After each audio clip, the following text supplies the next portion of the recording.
Hello everyone, and welcome to another episode of Daily Gwei Refuel, where I recap the latest news in the Ethereum ecosystem. I'm your host, Anthony Sassano, and today's the 18th of March, 2024. Alright everyone, let's get into it. So before we get into the news from the weekend, just want to remind you guys that there will be no refuel on tomorrow and Wednesday. So Tuesday, Wednesday this week, no refuel. I should be back on Thursday, but I'm traveling to Sydney tomorrow until Thursday. I'm going for a crypto policy event, have a few dinners to attend, and meeting up with a bunch of friends that reached out when I kind of put the PSA out there last week. So looking forward to that definitely. But yeah, just another heads up that there'll be no refuel Tuesday, Wednesday this week, but I'll be back Thursday. Now that that's out of the way, we can get on to the news. So there's some really good news about the ETH ETF that came out on, I think it was the weekend, or I guess like late Friday evening, for people in the US or even in Europe here. So Craig Salm, who is the chief legal officer at Grayscale, put out a tweet saying, "We just filed Grayscale Ethereum Trust's amended Form 19B-4 filing.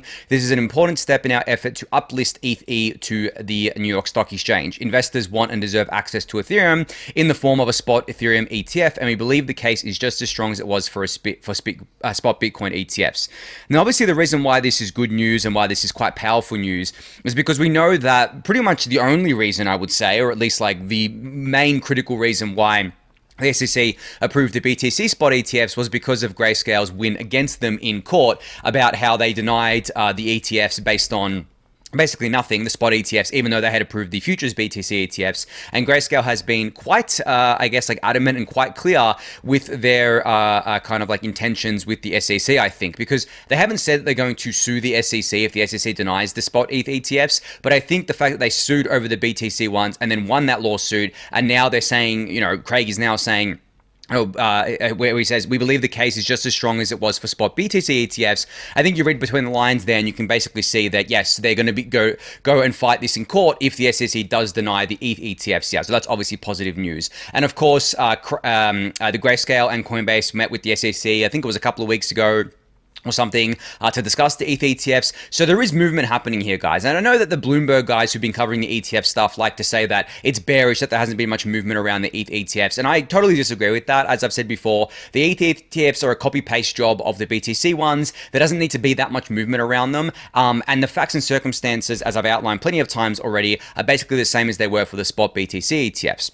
And I actually saw a take on Twitter, I think it was yesterday or the day before, where someone basically said that another reason why there may not be a lot of noise around the ETH ETFs or the spot ETH ETFs this time is because of the fact that last time, you remember like how much noise there was around the BTC spot ETF. So basically it became a circus. There was so much hype around it, so much noise around it. And maybe the SEC and I guess like their overlords, so to speak, just don't want to draw attention to this anymore. And their best way of doing that is by not being, you know, public about it, or not talking about it, or not trying to drive up hype or anything like that. So maybe they're dragging it out as long as they possibly can in order to not generate that much hype. Like, that's obviously pure speculation. It's just a comment that I saw on Twitter, but it made a bit of sense to me, I think. But I think the more likely scenario is that they know that the ETH ETF is just a copy-paste to the BTC one. They don't really have to do much with it. And if they do approve it, it'll be a pretty straightforward kind of process here. But the real positive news, of course, that Grayscale here has basically updated their form, and also that Craig has said that they being Grayscale believe that the case is just as strong as it was for the spot BTC ETFs. I don't think he would use that wording unless he actually believed it, because if it does get taken to court, you know, this might come up in the lawsuit that Grayscale brings to the SEC. So they're just sticking with their consistent point here, which is obviously critically important, I think. But yeah, I mean, that's really the only news, I guess, since last time I covered this stuff, but I figured it was worth covering. I hope that we hear some more stuff this week. I think that this week would be really nice to hear some stuff about it, because we're, like less than a month away from mid-April, where I said that if we didn't hear that much about it by mid-April, then you could probably have a high certainty that the ETFs aren't getting approved. But honestly, if we still get these kind of like trickling out of information here, I still think that is really good. And I think that what I'm really looking for is just signal of the SEC and the issuers communicating with each other, like any signal at all. That's what I'm looking for. But the signal of the issuers updating their forms, and especially Grayscale putting out this wording here is really positive in my view. Now, we're still 2 months out, guys, like just over 2 months out from 23rd of May, which is the date that we're all kind of looking at here. And it's pretty crazy how, like, it feels like I've already been talking about the ETH ETFs for so long, but I really haven't. And and kind of like the fact that there's still over 2 months left, like a lot can happen in that time, guys. You know what it's like in crypto. You know what it's like when you're on crypto 24/7 and you're in the industry. You kind of feel like time goes both fast and slow. It's like a weird feeling, right? Because I'm feeling like time's going really slow lately, to be honest. I don't know. Maybe I'm just desensitized to all the stuff happening in the markets at this point in my crypto journey. But really, it does feel like things are happening relatively slower than they were. And it does feel like I've been talking about the ETH ETF forever, as I mentioned. But yeah, I mean, it's over 2 months still until we get an answer, because I don't think the SEC is going to approve or deny before May 23rd. I do think they're going to let the clock run out as much as they can, just like they did with the BTC ETFs. But you know what? I would actually be happier if they denied it earlier than later, because then we could get the ball rolling on the lawsuits earlier rather than later. But they're not going to do that. I think that if they do deny it, it'll be on May 23rd. If they do approve, it'll be on May 23rd. We're just going to have to wait for that date. Just over 2 months away, so not that long away, but still, it's going to feel like a world away, because we're going to get this trickling of information out from the issuers, from the SEC, from the back and forth happening, and it's going to be a bit exhausting covering this stuff. But I think it's prudent to cover it, because a lot of you guys are really interested in this. A lot of you have actually DM'd me and said, please don't stop covering the ETF stuff.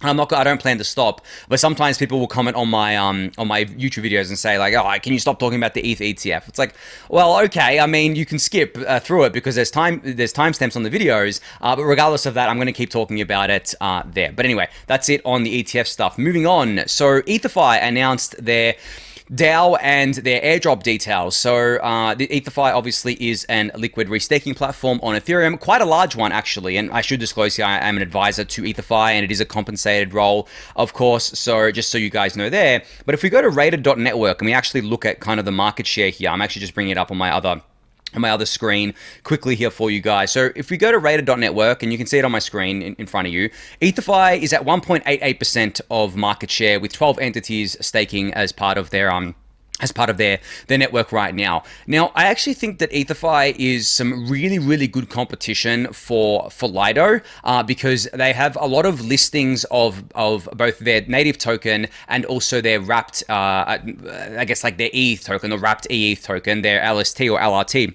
whatever you want to call it, which is great, because I've always said that Lido's main kind of dominance is in liquidity, right? The STETH has deep liquidity. It's accepted everywhere. There's many different places to buy and sell it, right? So from that perspective, the way you compete is by competing on that front, liquidity, but also competing on the incentives too. Like EtherFi has been able to grow so quickly because of the fact that they have those incentives, where it was the token incentives, and then also the points incentives for EigenLayer, which people think, they obviously assume are going to get changed into a token later. So they've really kind of harnessed the financial incentives in order to grow, and it's worked. It's worked wonders. But they're not the only ones, right? You've got Swell here as well at 0.76% market share. They're growing over time too. But yeah, I mean, it's relevant to talk about EtherFi today because of what they announced on Twitter around their DAO and their airdrop. Now, you can check your airdrop at claim.ether.fi. Please only follow the URL that is shared by the EtherFi Twitter accounts, but also double check that as well. Just in case their Twitter account gets hacked, please don't click anything else. Don't click on replies to their tweet from fake EtherFi accounts, because that's just going to be a phishing website, and you're just going to get your funds drained. So always, triple check before you do anything there. But you can check your airdrop at that URL. There's a 6% airdrop in season 1 and a 5% airdrop in season 2. Points are still here to stay. And for more information about this, you can visit their blog. In terms of who was eligible for the airdrop, there was eligibility across a bunch of different kind of spectrums here on the blog and on the website. You can actually see what this eligibility is, but I'll quickly kind of read it out for you guys here. So basically, if you did anything within the EtherFi ecosystem, you got tokens essentially, because you got points, which translated into tokens here. So you were part of the early adopter program. You are a holder of an EtherFan NFT. You're a solo staker. That should be EtherFi solo staker. So if you were part of the Operation Solo Staker program that they ran, that I actually talked about from like basically day one. So if you kind of listened to me back then and got involved with Operation Solo Staker, you would have gotten a bit of tokens for that. You're a holder, of course, of their LRT. You hold a position in any of the DeFi pools or vaults, you unlocked one or more EtherFi badges, and you referred one or more friends to EtherFi. So that's the eligibility criteria. But as I said, you can check at claim.ether.fi. Make sure you go to the right URL there.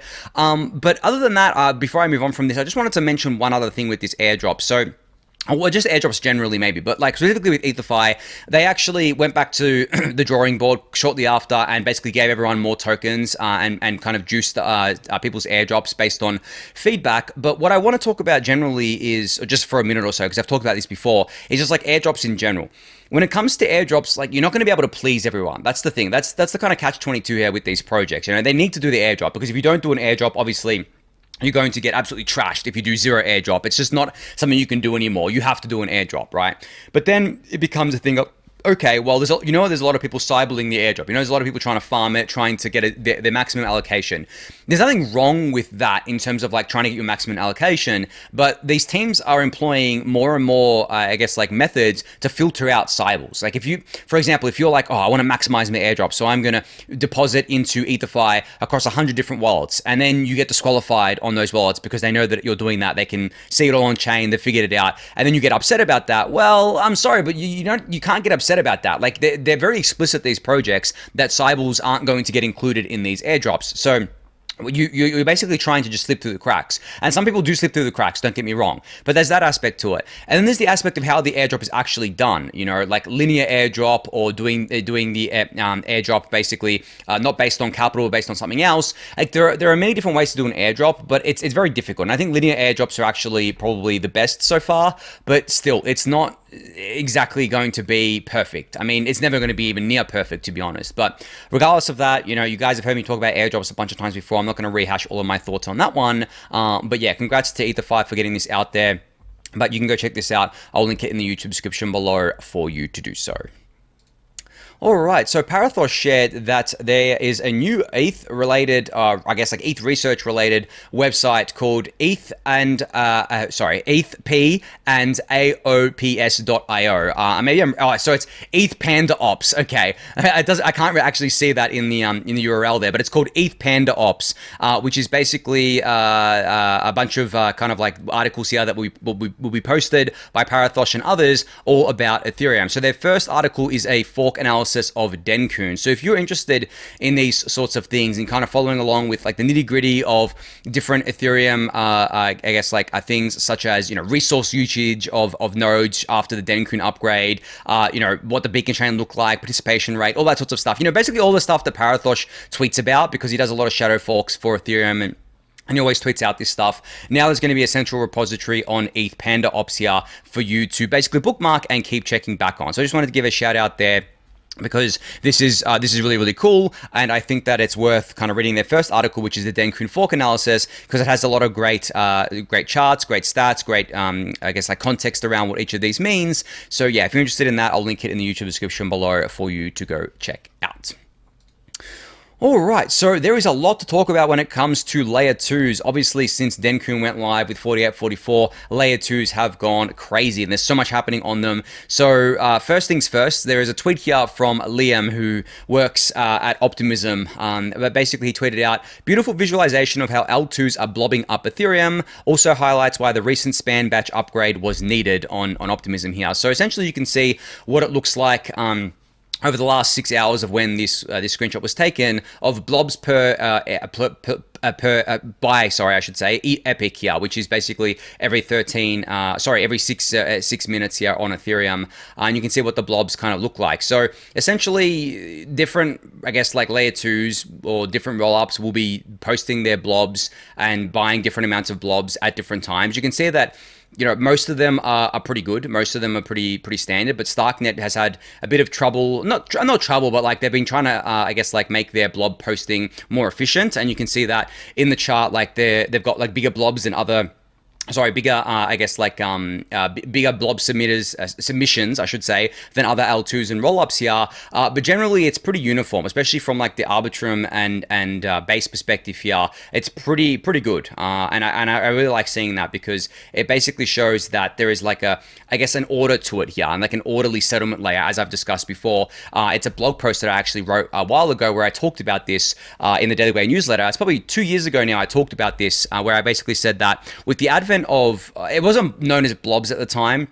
But with the advent of like layer 2 settling down to Ethereum, especially in a blob world, essentially what we get is like an orderly settlement layer, because as I've discussed before, these layer 2s are incentivized to make their blobs as efficient as possible. And we know that in the blob market, the 99% of the time, it's going to be consumed by layer 2. So it can kind of, I guess, make an educated guess of what it's going to look like. And so can the blob submitters, the L2s themselves, and they can kind of create an order to when they submit their blobs in order to maximize their kind of like cost reduction here. Because, you know, for example, if you're outbidding another layer 2, maybe there's no point doing that. Maybe there's no point wasting money on that. Maybe you just do an analysis and think, okay, well, this L2 is posting a blob here, I'll post my blob here, and then it becomes more orderly that way, right? Whereas the normal L1 fee market is absolute chaos. You're never going to get that sort of order in that fee market there, but you definitely will from blobs here. And another way to visualize that is in Tony's little chart here, where he said that blobs are posted evenly across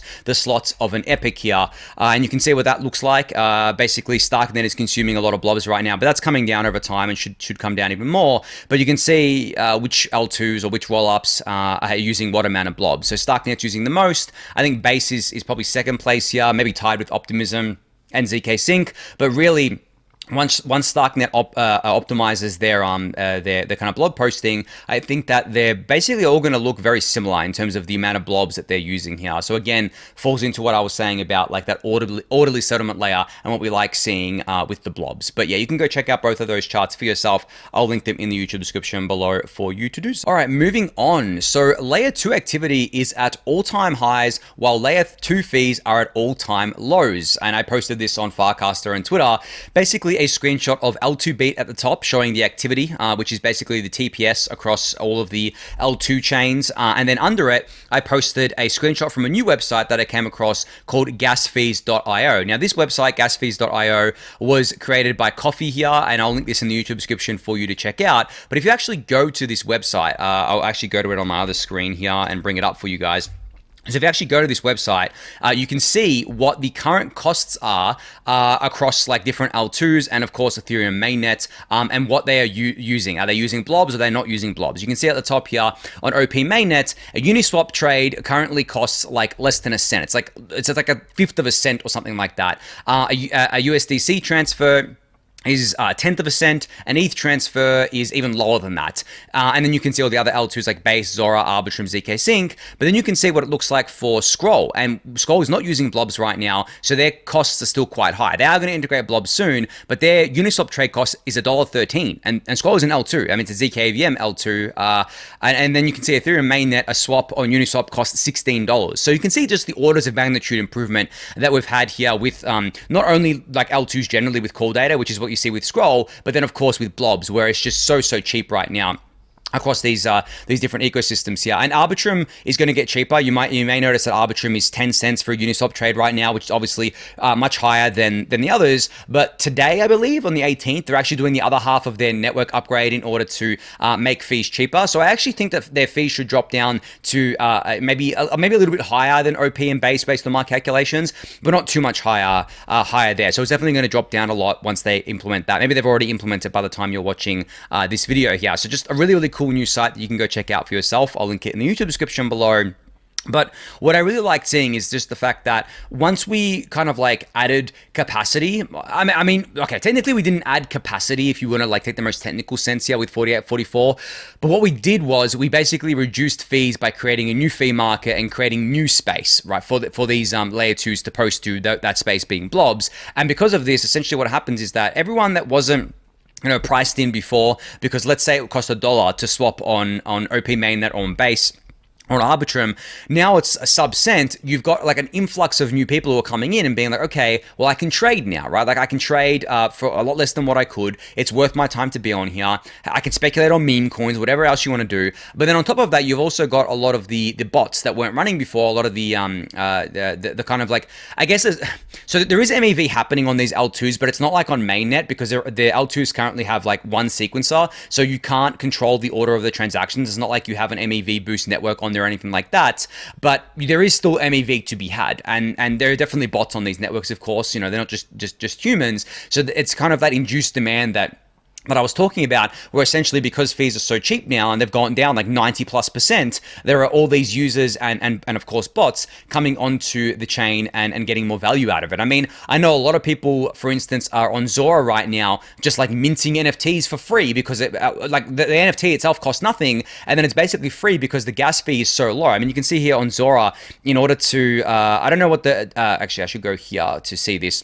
I don't know what it costs to mint an NFT because it doesn't show that here, but a swap on Zora is like less than a cent still. So an NFT should be even less than that. I haven't actually looked at the exact kind of cost on that, but I mean, 1 cent, guys. Like you can mint 100 NFTs for $1, and if these NFTs are free, you know, kind of why wouldn't you? You're just having fun on there, and that's also happening on Base. There's a lot of DeFi activity, more DeFi activity happening across all of these chains. There's just so much happening, and you can see that exactly play out with the activity dashboard that L2 Beat has here, but also on growthepie.xyz, as I've showed before, there's a bunch of stuff happening there as well. So I just wanted to highlight that for you guys because the narrative is kind of ridiculous on, I guess, crypto Twitter and other places right now. Everyone's saying, you know, Ethereum's dead. Ethereum is, no one's using Ethereum, no one's using the L2s, which is just like not reality at all. And I'm not even just like saying this without evidence. I'm giving you evidence right now of what this is. The activity on L2s is at all-time highs. There are plenty of people using L2s. I mean, I'm using L2s all the time, and my friends are using L2s all the time. Like, to say that no one's using L2s, especially when they have 30+ billion or $35+ billion of TVL in them, and especially when, you know, even with the cheaper fees, they're generating a lot of revenue, and Ethereum L1 is still generating a lot of revenue, still have a lot of usage. It's just ridiculous. So that narrative doesn't match reality at all, and I figured it was worth kind of backing that up with data. Seemed to resonate a lot with people. So yeah, I really like that we've got this kind of stuff that we can show, and we can basically say, hey, you guys are, you know, spreading FUD. ETH is being used more than it ever has. We're scaling via layer 2s, and the roll-up centric roadmap is a reality, and it is working. And then other stats around this as well. I saw a tweet here from Token Terminal who put out that a kind of like tweet here saying assets are moving from Ethereum L1 to L2s, and you can see what the bridge deposits look like per L2. So Arbitrum has had $11 billion bridged to it from L1, OP mainnet 5.5 billion, Blast 2.7 billion, and then you have the long tail of other L2s here that have, you know, hundreds of millions bridged into them as well. So this is exactly what we want to see, and it's really up only, as you can see here. This is exactly what we want to see because of the fact that obviously L1 is super expensive. Obviously, people are kind of migrating away from L1 onto L2s. And then once you're on L2s, you're not going back to L1, right? Like in the worst case scenario is the only time you probably go back to L1. If, for example, the a layer 2 was to go offline or was to basically disappear for whatever reason, you can escape back to L1 using an escape hatch. Obviously, not all of the L2s have an escape hatch right now, and most of them are quite centralized still with multi-sigs and things like that.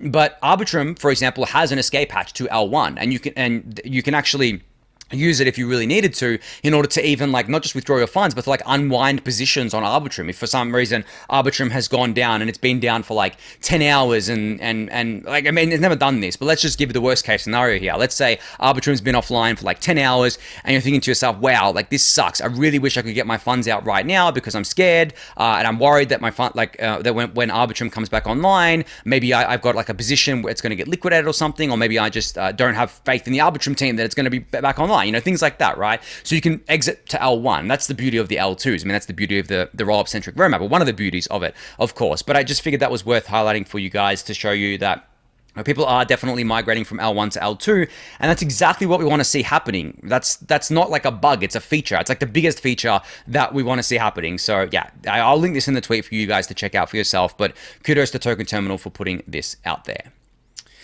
Now, shifting gears here a little bit, still on L2s, but basically to another benefit of L2s, or to more stuff happening across L2s. So you've got a tweet here from Tim Robinson showing that he was sending $20 of ETH from Base to Optimism using a cross protocol via Bungee Exchange, and it now costs 1.7 cents and takes 4 seconds. Wallets can now abstract away L2s. Let's make it happen. First wallet to nail the UX wins the next generation of degens. This is exactly what I've been talking about for so long, guys, in terms of abstraction. The wallets can directly integrate this, and then essentially any time that you need to go to a different L2 for whatever reason, you can bridge, and it takes very little time. It costs very little. Yeah, you're taking a bit of extra risk using these bridges, but I mean, essentially, for taking that risk, you were getting speed, right? And you were getting cheap fees. So that's exactly what's happening here. And I think that that is a big way to at least kind of, I wouldn't say solve liquidity fragmentation, because I don't think liquidity fragmentation can ever be solved, because there's always going to be liquidity on different L1s, different L2s, you know, different kind of like centralized exchanges, all that sorts of stuff. But in terms of like lowering the friction as much as possible of moving between the different pools of liquidity, because it's not just the different layers, right? It's the different pools of liquidity. Just lowering that barrier as much as possible and lowering that friction as much as possible is the kind of like holy grail. And that's why I'm so excited about what Coinbase is doing, where they're basically integrating everyone's Coinbase balance, so their centralized exchange Coinbase balance, into the Coinbase wallet, so that you don't even have to withdraw from the Coinbase exchange to an L2 or to L1 Ethereum or whatever. You can just get direct access to your funds that are on your Coinbase account within the app, and then there's no need to bridge or anything like that. That is really the end game in my mind. That is really the way to kind of, I guess, collapse the costs here. But I mean, there are other ways still, as well, as Tim has tweeted out here. So you can go check that one out. I'll link it in the YouTube description below. There's another thing here from Benji Taylor, who's working on an app called Family. So he was showcasing how fast it is to send USDC in Family on Base for less than 1 cent, all from within a conversation. So you can see here that if I play the video, basically there's a conversation. The video stuffed up. Thanks, Twitter video. Let me just kind of refresh this here for you guys so you can see the video. So essentially what happens is that there is a chat. It's like, hey, I want to send you USDC. I'm gonna send 1 USDC across the network here. Face ID to obviously sign the transaction. Sending, done, and it's done. Like it's literally done for less than a cent. How cool is that? Like that's just crazy. I mean, I'm looking at this being like, we're already at the point where we could actually mass scale this up to a mass user base and then get a better experience than what they have from like centralized apps like Venmo and stuff like that. Because when you really look at it and you really look at how long it takes, I mean, yeah, it's like less than 10 seconds, I think, from and most of the interaction is like choosing who you want to pay. The actual transaction itself takes like 1 or 2 seconds to go through, and it goes through for less than a cent. So I really do think that Base can become like the de facto payments rail or payments chain of crypto. Like you have USDC integration in there that Coinbase has a 25% stake in. They own 25% of Circle, the issuers of USDC. They run Base, right? They have every motivation in the world to make sure that the costs for sending USDC are as low as possible, and for people to onboard to Base to do any number of things, not just be a payments layer. But if they can capture the payments layer use case, that is absolutely massive, because that means that they capture the regular, I guess, kind of retail crowd, or the regular mainstream crowd, because the mainstream crowd would be like, okay, well, I can just do everything on Base. You know, I can just do my payments on there. I can do my degen stuff on there. I can do my DeFi stuff on there. I can do my NFT stuff on there. So I really think that Base is so heavily underrated still for what it is. I know that there are concerns around the fact that Coinbase runs it. You know, it's centralized right now, and I get that. But at the same time, they have committed to decentralizing over time, and I'm going to hold them to that over time, and I hope the rest of the Ethereum community does as well.